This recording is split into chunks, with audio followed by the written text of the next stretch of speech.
நிகழ இருக்கின்றது.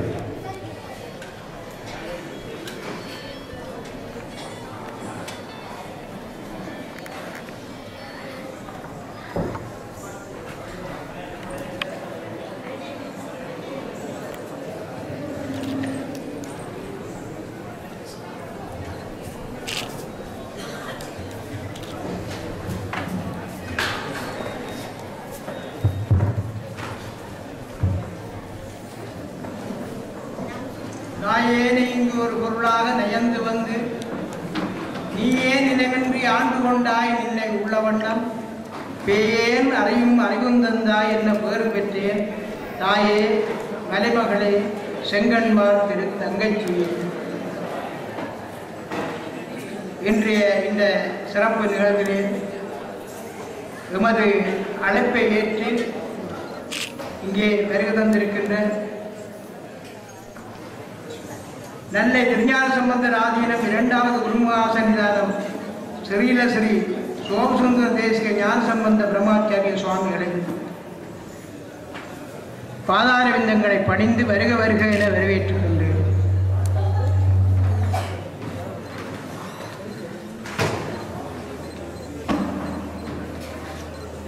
எமது வடமாகாண உறுப்பினர் திரு லிங்கநாதன் ஐயா அவர்களை வருக வருக என வரவேற்கின்றேன். எமது பிரதேச சபை செயலாளர் திரு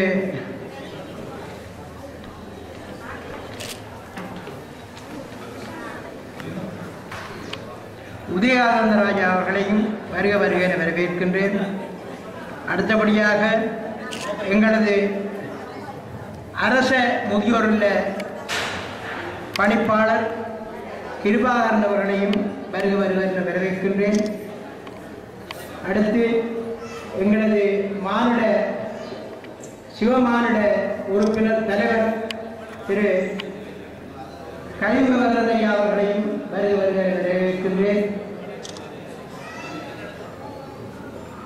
அடுத்து எமது சமூக சேவை உத்தியோகத்தர்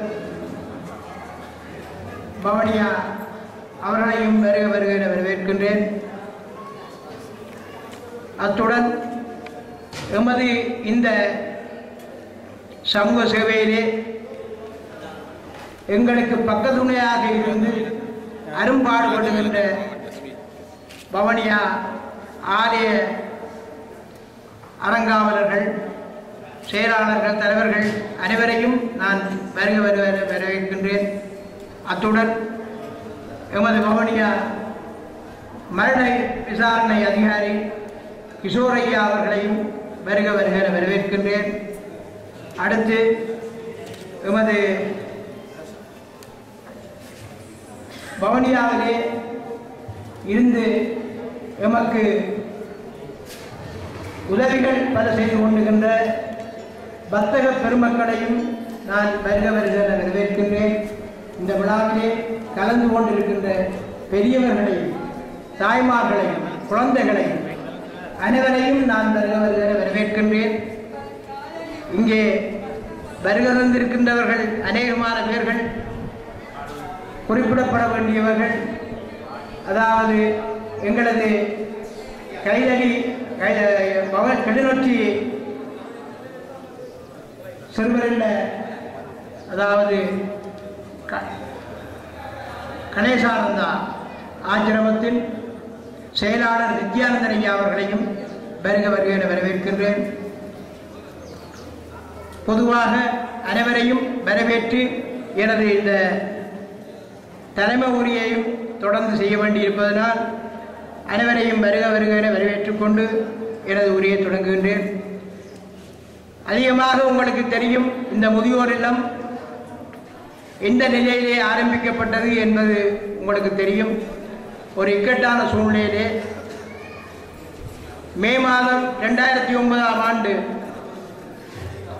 உடனடியாக ஒரு ஆரம்பிக்க வேண்டிய ஒரு சூழ்நிலை ஏற்பட்டதன் காரணமாக பவனியா அரசாங்க அதிபர், மன்னார் அரசாங்க அதிபர், அனுராதபுர அரசாங்க அதிபர் மூவரும் வந்து எங்களை கேட்டுக்கொண்டதற்கிணங்க இந்த முதியோர் இல்லத்தை நாங்கள் ஆரம்பிக்க வேண்டியிருந்தது. ஆரம்ப காலத்திலே எங்களுக்கு அந்த முதியோர் இல்லத்தை ஆரம்பிப்பதற்கான இடவசதி கிடைக்கவில்லை. உடனடியாக அவர்கள் ஒரு பாடசாலையை தேர்ந்தெடுத்து அந்த பாடசாலையிலே தற்காலிகமாக நடத்தும்படி கூறி 480 பேருக்கு இடையில் 2 நாட்களுக்கு இடையிலே கொண்டு வந்து சேர்த்து விட்டார்கள். கொண்டு வந்தவர்களுடைய உடல் நலம் மிகவும் மோசமான நிலையிலே காணப்பட்டது. அந்த ஒரே மாதத்திலே கிட்டத்தட்ட 60 பேருக்கு மேல் இயற்கை எழுதி விட்டார்கள். அவ்வாறு இருந்தும் நாங்களும் எமது ஆலய அறங்காவலர்களும் மிக்க ஊக்கத்துடன், அதாவது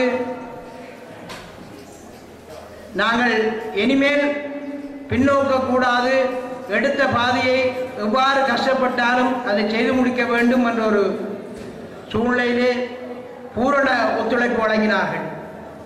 அந்த வகையிலே பாடசாலையிலே வெற்றி அவர்களை பராமரித்துக் கொண்டிருந்தோம். 6 மாதத்துக்கு பின்பு அந்த பாடசாலையை பிள்ளைகளின் கல்விக்காக ஒப்படைக்க வேண்டிய ஒரு சூழ்நிலை ஏற்பட்டுவிட்டது. இந்த இடத்திலே ஒரு வாழைத்தோட்டத்தை நாங்கள் அமைத்திருந்தோம். உடனடியாக 100கணக்கான வாழைகளை அழித்துவிட்டு 9 கொட்டைகளை, ஓலைகளாலே மேற்பட்ட கொட்டைகளை 100 அடி கொட்டைகளாக 9 கொட்டைகளை அமைத்து அவர்களை இங்கே கொண்டு வந்தோம். அந்நிலையிலே இங்கே இருந்த நிறுவனங்கள், அதாவது அரச சார்பற்ற நிறுவனங்கள் பூரண உதவிகள் செய்தார்கள். அவர்கள் அந்த கொட்டகைகளை தகர கொட்டகைகளாக மாற்றி சில வசதிகளை செய்து எங்களுக்கு சிரமமில்லாமல் அதை செய்து தந்தார்கள். அந்த வகையிலே நாங்கள் தொடர்ந்து அந்த கைங்கரியத்தை செய்து கொண்டிருந்தோம். ஆனால் இந்த முதியோர் இல்லம் ஒன்று நாங்கள் செய்ய வேண்டும் என்ற எண்ணம் எங்களுக்கு ஏற்கனவே இருந்தது. சிறுவர் இல்லத்துக்கு அடுத்தபடியாக நாங்கள் ஒரு முதியோர் இல்லத்தையும் செய்ய வேண்டும் என்ற ஒரு எண்ணம் எமது ஆலய அறங்காவலரிடத்திலே இருந்து வந்தது. அந்த வகையிலே இந்த காணியை, இந்த இல்லம் இருக்கப்படுகின்ற அந்த காணியை அரச அதிபர், அதாவது அந்த நேரம் இருந்த திரு கணேசையா அவர்கள் 6 ஏக்கர் காணியை எங்களுக்காக உபகரித்தார். ஆனால் அந்த காணியை துப்புரவு செய்து இந்த முதியோர் இல்லத்துக்கான அத்திவாரத்தை இட்டு பணி செய்து கொண்டு இருந்தோம். ஆனால் முதியோர்களை அரவணைத்த பின்பு அந்த பணியை எங்களால் தொடர முடியவில்லை. பின்பு ஒருவாறாக மெல்ல மெல்ல அந்த பணியை ஓரளவு பூர்த்தி பண்ணி, அதாவது அந்த கட்டிடத்தில் 65% அளவிலே நாங்கள் பூர்த்தி செய்திருக்கலாம் நினைக்கின்றேன். அந்த வகையிலே அவர் அதை பூர்த்தி செய்து எவ்வாறாவது, அதாவது இந்த முறை பெய்த மழையினாலே மிகவும் இடர்பட்டு இருந்தோம். உடனடியாக இந்த கீழ்வேலையை செய்தாவது அவர்களை இந்த இடத்திலே அமர்த்த வேண்டும் என்ற எண்ணத்தினாலே மிக வேகமாக, அதாவது இந்த பணியை செய்வதற்கு இந்த மூலப்பொருள்களை எங்களுக்கு தந்து பெரும் உதவி பண்ணினார்கள். இந்த மூலப்பொருள் விற்பனையாளர்கள் கேட்ட போதெல்லாம் இந்த பொருளை தந்து உடனடியாக இந்த வேலையை பூர்த்தி செய்வதற்கு மிகவும் உதவினார்கள். அந்த வகையிலே அவர்களுக்கு பெரும் நன்றியை கூற வேண்டியவர்களாக இருக்கின்றோம். என்ன மீதி வேலை இருக்கின்றது. அந்த பணியும் எங்களுக்கு முடியுமானால் கிட்டத்தட்ட ஒரு 180 முதியோர்களை தாராளமாக நாங்கள் வைத்து காப்பாற்ற முடியும். அந்த பணியும் எம்பெருமானுடைய திருவருளாலே மிக விரைவில் முடியும் என்பது என திண்ணம். இவ்வளவு காரியங்களையும், அதாவது ஆலயத்தை அமைத்ததிலிருந்து சிறுவர்களை, இன்று சிறுவர்கள் 176 சிறுவர்கள் இருக்கின்றார்கள். 10 சிறுவர்கள் பல்கலைக்கழகம் சென்றிருக்கிறார்கள். ஒரு சிறுவர் மருத்துவ கூடத்துக்கும் சென்றிருக்கின்றார். அந்த வகையிலே அவருடைய கல்விகளையும் நாங்கள் மேம்படுத்தி கொண்டிருக்கின்றோம்.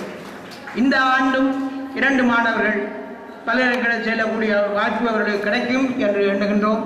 அந்த வகையிலே அவருடைய கல்விகளையும் மேம்படுத்துவதுடன் முதியோர்களையும் பேணி காக்க வேண்டும் என்ற ஒரு எண்ணத்துடன் இந்த செயற்பாடை செய்து வருகின்றோம். அத்துடன் பசுமடம் என்று சொல்லி மாடுகளுக்காக, அதாவது பிரயோசனமற்ற கால்நடைகளை, மாடுகளை உங்களது பிரயோசனம் பெற முடியாவிட்டால் அவற்றை நீங்கள் இறைச்சி கடைக்கு விற்கக்கூடாது, அந்த மாடுகளையும் எங்களிடம் கொண்டு வந்து வாருங்கள், அவர்களையும் நாங்கள் இறக்கும் வரை பாதுகாக்க வேண்டும் என்ற ஒரு எண்ணத்தில் பசுமடம் ஒன்று அமைத்து கிட்டத்தட்ட இப்போது 80 மாடுகளுக்கு மேலே நிற்கின்றது. அவர்களையும் பேணி பாதுகாத்து வருகின்றோம். இவ்வாறான ஒரு காரியங்களை செய்வதற்கெல்லாம் மூல காரணமாக இருக்கின்ற அந்த அகிலாண்டேஸ்வர பெருமான் எதுவித குறையும் எங்களுக்கு விடமாட்டார் என்ற ஒரு எண்ணம் எங்களுக்கு இருக்கின்றது.